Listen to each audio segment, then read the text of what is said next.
اعوذ باللہ من الشیطان الرجیم بسم اللہ الرحمن الرحیم۔ حضرت معاذ بن جبل رضی اللہ تعالی عنہ کی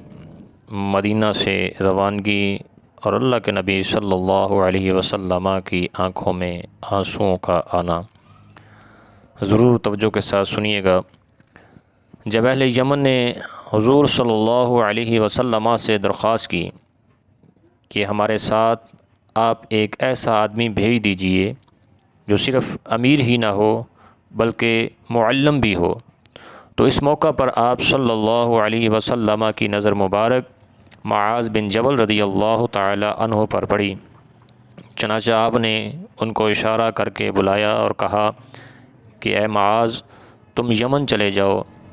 تمہاری وہاں ضرورت ہے۔ پھر آپ نے تبلیغ سے متعلق کچھ نصیحتیں فرمائیں اور ان کو وہاں کا گورنر مقرر فرما دیا اور کہا کہ اے معاذ، واپسی میں شاید تم مجھ سے نہ مل سکو گے۔ یہ سننا تھا کہ حضرت معاذ رضی اللہ تعالی عنہ کے آنسو بہہ پڑے،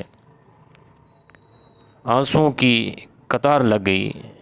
آپ صلی اللہ علیہ وسلم کے بھی آنسو شدت محبت کی وجہ سے نکل پڑے، کیونکہ اللہ کے پیارے محبوب کریم علیہ الصلاۃ والسلام حضرت معاذ سے بہت پیار اور محبت فرماتے تھے۔ پھر جب روانہ ہونے لگے تو حضور صلی اللہ علیہ وسلم پیدل چل رہے تھے اور حضرت معاذ بن جبل رضی اللہ تعالی عنہ سواری پر تھے۔ حضور صلی اللہ علیہ وسلم ساتھ ساتھ چل کر نصیحت بلکہ وصیت فرما رہے تھے، اے معاذ، لوگوں کے لیے آسانی پیدا کرنا، مشکلات پیدا نہ کرنا، انہیں خوشی و مسرت کا پیغام سنانا، ایسی کوئی بات نہ کرنا جس سے انہیں دین سے نفرت ہو جائے۔ اس سفر کا منظر بھی عجیب تھا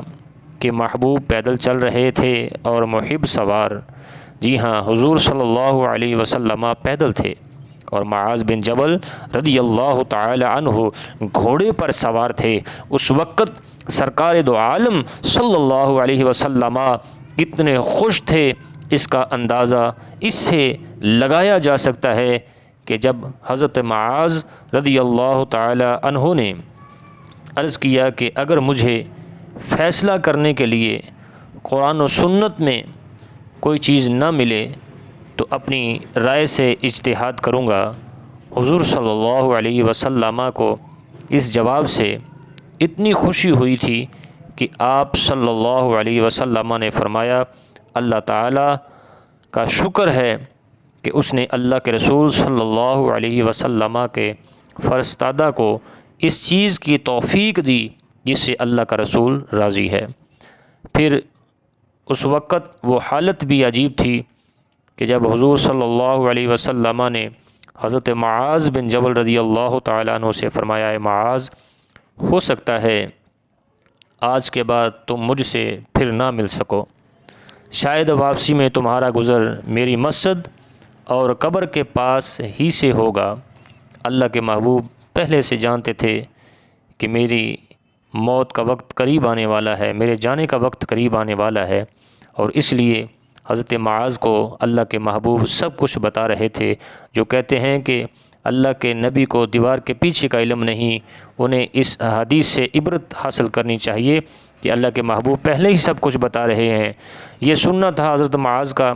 کہ اس عاشق صادق کے پاؤں سے زمین نکل گئی اور زار و قطار رونے لگے۔ روایات میں آتا ہے کہ حضور صلی اللہ علیہ وسلم نے اپنا چہرہ انور مدینہ منورہ کی طرف پھیر لیا اور یہ ارشاد فرمایا، ان اول الناس بالمتقون، یعنی میرے قریب ترین وہ لوگ ہیں جو متقی ہوں، جہاں بھی ہوں اور جو بھی ہوں۔ آپ نے چہرہ اس لیے پھیر لیا تاکہ حضرت معاذ رضی اللہ تعالی عنہ اس سے زیادہ رنجیدہ نہ ہو جائیں مجھے دیکھ کر۔ چنانچہ یہی ہوا کہ جب حضرت معاذ رضی اللہ تعالیٰ عنہ یمن سے واپس آئے تو سرکار دو عالم صلی اللہ تعالی علیہ وسلم اللہ کے پیارے محبوب کریم علیہ الصلاۃ والسلام دنیا سے پردہ فرما چکے تھے، اور حضرت معاذ بن جبل رضی اللہ تعالیٰ عنہ نبی کریم صلی اللہ علیہ وسلم کی قبر پر حاضر ہو کر رو رہے تھے۔ یہ خوبرو، خوش اخلاق، کشادہ دست، کریم النفس، خوش بیان اور شیریں بیان معاذ بن جبل بن عمرو بن اوس بن عید انصاری ہیں، جو 18 سال کی عمر میں مسلمان ہوئے اور آقا دو جہاں صلی اللہ علیہ وسلم کے قدموں کے ساتھ لپٹ گئے۔